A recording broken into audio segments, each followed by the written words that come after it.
آج last segment میں ہم نے جو بات کی، کچھ نااہل انسان نے ریفارم کی بات کی، اسلام میں ریفارم کی بات کی۔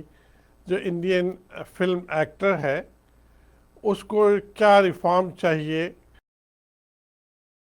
ہندو عورت سے شادی کر کے لوگوں کو بھی یہی ریفارم چاہ رہا ہے کہ کسی مذہب سے عورت سے بھی شادی کر کے وہ جائز قرار دیا جائے، یا وہ شراب نوشی کرتا ہے شراب کو جائز کر دیا جائے، یا وہ اس نے ایک انٹرویو میں کہا کہ بہت عرصہ پہلے نماز پڑھنا چھوڑ دیا تھا، تو نماز پڑھنے میں ریفارم چاہتا ہے۔ بہت سارے چیزیں اس نے دین سے دور ہو کر اور دین کے معاملات میں انوالو کیا ہے، اور خون کھولتا ہے کہ جب دین اسلام مکمل طور پر اللہ نبی صلی اللہ علیہ وسلم کے یہ زندگی کے حیات میں ہی مکمل ہو چکا تھا، اب اس میں کوئی گنجائش نہیں ہے کمی نہ زیادتی کی۔ لیکن ایسے انسان، پاگل انسان، چاہے وہ لا علمی کی وجہ سے ایسی بات کرتے ہیں یا دنیاوی فائدے کے لیے وہ ایسی بات کرتے ہیں، یا جس ملک میں رہتے ہیں وہاں کے حکمران کے پریشر میں آ کے ایسی بات کرتے ہیں، ہمیں نہیں، اللہ تعالیٰ بہتر جانتا ہے۔ لیکن ایسے انسان جو دنیا کے لیے کچھ مل جائے، کچھ سکون مل جائے، کچھ پیسہ مل جائے اور دین کو ٹھیس پہنچاتے ہیں، تو مولانا صاحب سے ہم یہ سوال کرتے ہیں کہ ایسے انسان کے لیے اللہ تعالیٰ کیا وعید اللہ کے نبی نے بتائی ہے کہ ایسے انسان جو دین کو ٹھیس پہنچاتا ہے دنیاوی فائدے کے لیے، تو کیا اس کے نقصانات اور سزا کوئی اللہ کے نبی نے بتائی ہے کچھ؟ جی، بسم اللہ الرحمن الرحیم۔ پہلے تو میں اپنی ایک بات مکمل کر لوں، کیونکہ میں نے جب یہ بات عرض کی کہ اللہ تعالیٰ نے ایسے افراد پیدا فرمائے کہ جس ایک زمانے میں کہ جب لوگوں نے خاص فلسفیانہ انداز میں گفتگو کرنا شروع کی اور یہ کہا کہ قرآن کے جو احکامات ہیں ان کو ہم فلسفے کے ترازو میں تولیں گے، اگر وہ فلسفے کے ترازو میں پورا اترتے ہیں تو ہم مانیں گے، ورنہ ہم نہیں مانیں گے۔ تو اللہ نے ایسے افراد پیدا فرمائے کہ جو فلسفے کے ماہر تھے، اور انہوں نے انہی کی زبان میں اور انہی کے فلسفیانہ جو استدلالات تھے ان کو لے کر ان سے گفتگو کی، اور الحمدللہ یہ کئی کتابیں مخصوص صاحب اس سلسلے میں آپ کو مارکیٹ میں مل جائیں گی، جس میں قرآنی احکامات کو عقلی سطح پر سمجھانے کی کوشش کی گئی ہے۔ العقلیات والنقلیات ایسی بہت سی کتابیں موجود ہیں۔ میں آپ سے ایک بات آپ سے عرض کرتا ہوں جی۔ مثال کے طور پہ ہمارا عقیدہ یہ ہے کہ ایک خدا ہے، اللہ تعالیٰ ایک ہیں، ذات کے اعتبار سے بھی ایک ہیں اور اپنی صفات کے اعتبار سے بھی ایک ہیں، نہ ان کی ذات میں کوئی شریک ہو سکتا ہے اور نہ ان کی صفات میں کسی کی شرکت ہو سکتی ہے۔ اب آپ سوچئے، ایک آدمی کہتا ہے جی دو خدا ہونے میں کیا حرج ہے؟ اب آپ قرآنی استدلالات سارے دیکھ لیں، لیکن اس آیت پر آپ غور کریں کہ اللہ تعالیٰ نے خالصتاً عقلی انداز میں ہمیں سمجھایا۔ اللہ نے کہا لَوْ كَانَ فِيهِمَا آلِهَةٌ إِلَّا اللَّهُ لَفَسَدَتَا، اگر دنیا میں کئی معبود ہوتے اللہ کے علاوہ تو زمین میں فساد پھیل جاتا۔ یہ خالصتاً عقلی بات ہے۔ اگر آپ ایک ملک میں دو آدمیوں کو با اختیار بنا دیں گے کہ تم دونوں کا پیرلل ایک جو ہے بالکل اختیار ہے، تو جب وہ بیٹھیں گے تو آپس میں لڑیں گے۔ مثلا ایک خدا چاہتا ہے کہ بارش ہو، دوسرا بھی تو خدا ہے، وہ کہے گا آج بارش نہیں ہونی چاہیے۔ ایک خدا کہتا ہے آج سورج نکلے، دوسرا کہتا ہے نہیں نکلے۔ تو اگر کئی خدا ہوتے تو اللہ نے کہا زمین میں فساد پھیل جاتا۔ تو یہ خالص عقلی بات ہے۔ اس میں مجھے بتائیں کہ کون سی غیر عقلی بات ہے؟ بالکل ایسے ہے، کہیں اتفاق بھی ہوگا لیکن اختلاف بہت پھیلے گا تو زمین کا سارا نظام گڑبڑ ہو جائے گا دنیا کا۔ اللہ نے کہا اللہ فسدتا، تو زمین اور آسمان جو ہیں ان کا نظام ہی تلپٹ ہو جاتا۔ معلوم ہے ایک خدا ہے، تو یہ خالص عقلی بات ہے۔ سیدنا عیسیٰ اور سیدنا مریم علیہم الصلاۃ والسلام کہ جہاں پر اسی سورہ مائدہ میں 3 گروہوں کا ذکر کیا. اچھا، ان گروہوں کا ذکر کرنے کے بعد اللہ تعالیٰ نے فرمایا وَأُمُّهُ صِدِّقَةٌ. عیسیٰ علیہ الصلوۃ والسلام اللہ کے نبی تھے. وَأُمُّهُ صِدِّقَةٌ، ان کی والدہ جو ہیں وہ صدیقہ تھیں. آگے ایک جملہ فرما دیا، فرمایا کانا یأکلان الطعام، وہ دونوں کھانا کھایا کرتے تھے.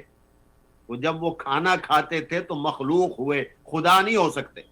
اب یہ خالصاً عقلی بات ہے نا، یہ کہ میری بھی سمجھ میں یہ بات آتی ہے کہ جو میری طرح ہی کھانے کا محتاج ہے، جو میری طرح ہی سونے کا محتاج ہے، جو میری طرح کپڑے پہننے کا محتاج ہے، جو میری طرح ساری دنیا سارے دنیاوی معاملات میں احتیاج کی زندگی گزار رہا ہے، بھلا وہ کیسے خدا ہو سکتا ہے؟ تو نہ عیسیٰ علیہ السلام خدا ہو سکتے تھے، نہ مریم علیہ السلام خدا ہو سکتی تھی. اللہ نے کانا یاکلان، اور پھر فرمایا انظر کیف نبین الآیات، دیکھو ہم اپنی نشانیوں کو تمہارے سامنے کیسے بیان کر رہے ہیں.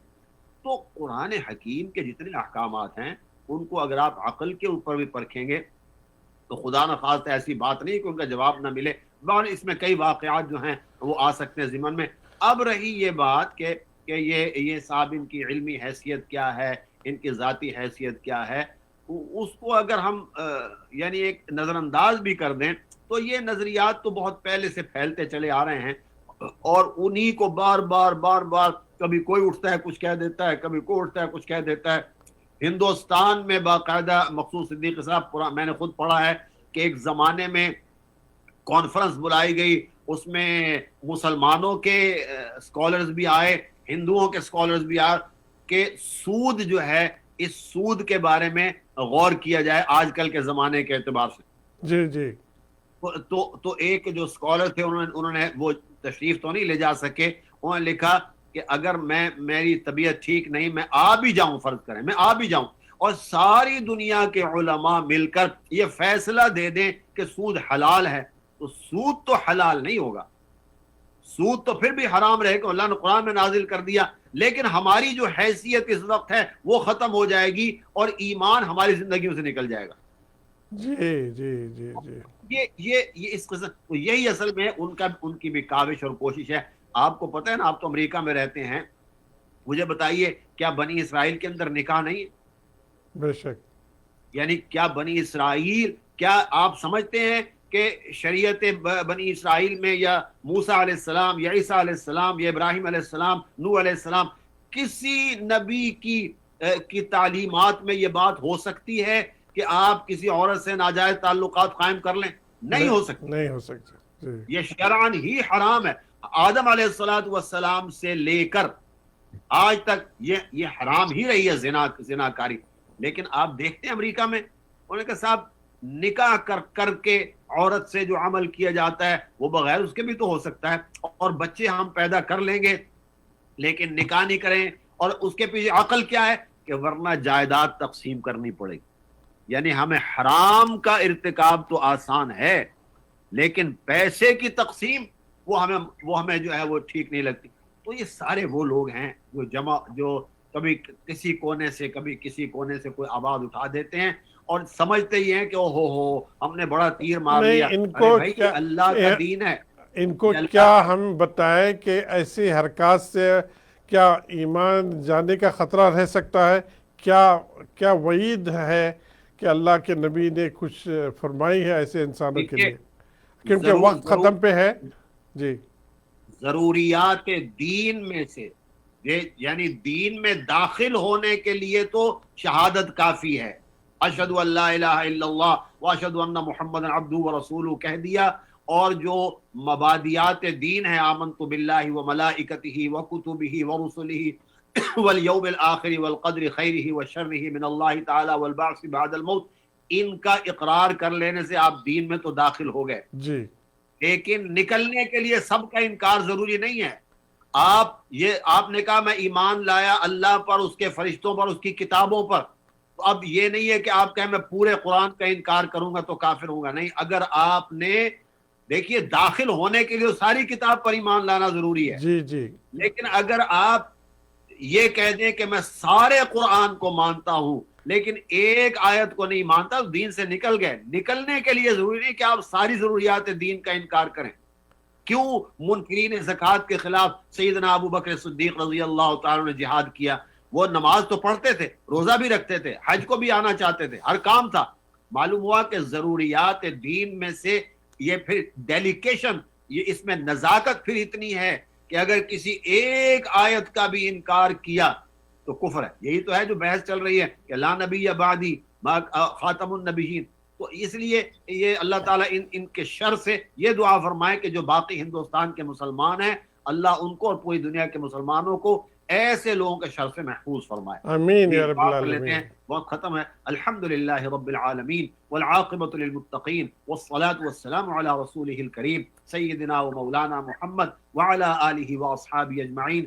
اللہم ارزقنا طاعتک وطاعت رسولک سیدنا محمد صلی اللہ علیہ وسلم وعملا بکتابک۔ اے اللہ ہمیں اپنے احکامات پر چلنے کی توفیق عطا فرما، اپنے نبی محترم سیدنا محمد الرسول اللہ صلی اللہ علیہ وسلم کی سنتوں پر ان کی اطاعت کی توفیق عطا فرما، اور اپنی کتاب پر ہمیں عمل کی توفیق عطا فرما۔ اے اللہ ہمیں دین اسلام پر استقامت عطا فرما۔ اے اللہ ہم تجھ سے ایسا علم مانگتے ہیں جو ہمارے لیے دین و دنیا میں نفع مند ہو، ایسے عمل کی توفیق مانگتے ہیں جو آپ کی بارگاہ میں قبول ہو۔ اے اللہ ہم آپ سے ایسا رزق مانگتے ہیں جو حلال و طیب ہو، اور اے اللہ ہم آپ سے ہر طرح کی ظاہری اور باطنی بیماریوں سے شفا مانگتے ہیں۔ اے پروردگار عالم جس دن آپ ساری امت کو، سارے لوگوں کو زندہ کر کے اٹھائیں، ہم اس دن آپ کے عذاب اور آپ کی پکڑ سے پناہ مانگتے ہیں۔ اے اللہ ہمیں کبھی رسوا نہ فرمانا۔ اللہم لا تخزنا فإنک بنا عالم۔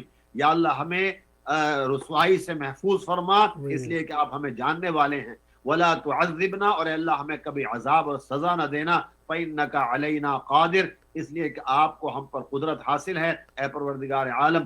اور یا اللہ ہمیں ایسی گفتگو، ایسی بات، ایسے کلمات سے مجھے، تمام ناظرین کو اور تمام مسلمانوں کو یا اللہ بچا کہ جن کی وجہ سے خدا نخواستہ ہمارا دین چلا جائے، ہمارا دین ڈیمیج ہو جائے۔ یا اللہ ایسے عمل سے بھی بچا۔ رسول اللہ صلی اللہ علیہ وسلم فرمایا اے اللہ میں آپ سے جنت مانگتا ہوں اور ہر اس بات کی اور اس عمل کی توفیق مانگتا ہوں جو مجھے جنت کی طرف قریب کر دے، اور ہر اس عمل سے، اور میں آپ سے آتش جہنم سے آپ کی پناہ مانگتا ہوں، اور ہر اس بات اور اس عمل سے بھی پناہ مانگتا ہوں جو جہنم کی طرف لے جانے والی ہو۔ اللہم ارنا الحق حقا وارزقنا اتباعہ وارنا الباطل باطلا وارزقنا اجتنابہ۔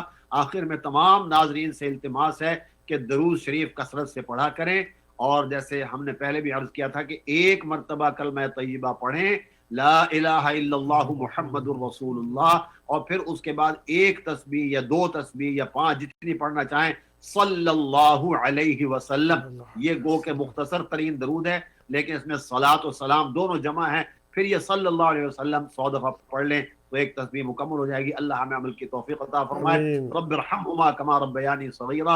اے اللہ ہمارے والدین پر اپنی رحمت نازل فرما، انہوں نے بچپن میں جیسے ہمیں شفقت سے اور مہربانی سے پالا، آج وہ شفقت اور رحمت کے متقاضی ہیں، اے اللہ ان پر رحمت نازل فرما۔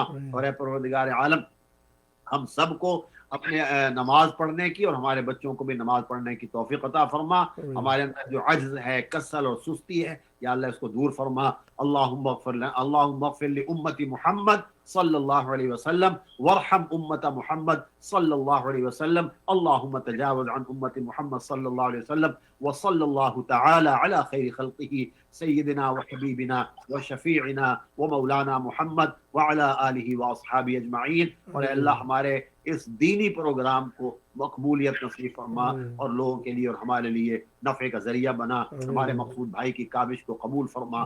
رب صلی اللہ تعالی علی خیر خلقہ محمد وعلی آلہ وصحبہ۔ امین یا رب العالمین۔ یا اللہ مولانا صاحب کی دعا کو قبول کر۔ یا اللہ ایسے انسان جو بہ کے بات کرتے ہیں، دین میں ریفارم چاہتے ہیں، یا اللہ ان کو بھی ہدایت دے، ورنہ یہ خسارے میں رہیں گے۔ یا اللہ مجھے بھی آخری سانس تک جو ہدایت پر رکھ، اور ایمان پہ خاتمہ میرا اور تمام ناظرین کا ہو۔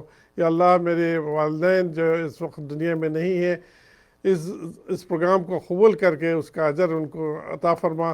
یا اللہ جتنے لوگ دیکھ رہے ہیں یا دیکھنے والے ہیں ان کے والدین اس دنیا میں نہیں ہیں، ان کو بھی اس کا اجر عطا فرما۔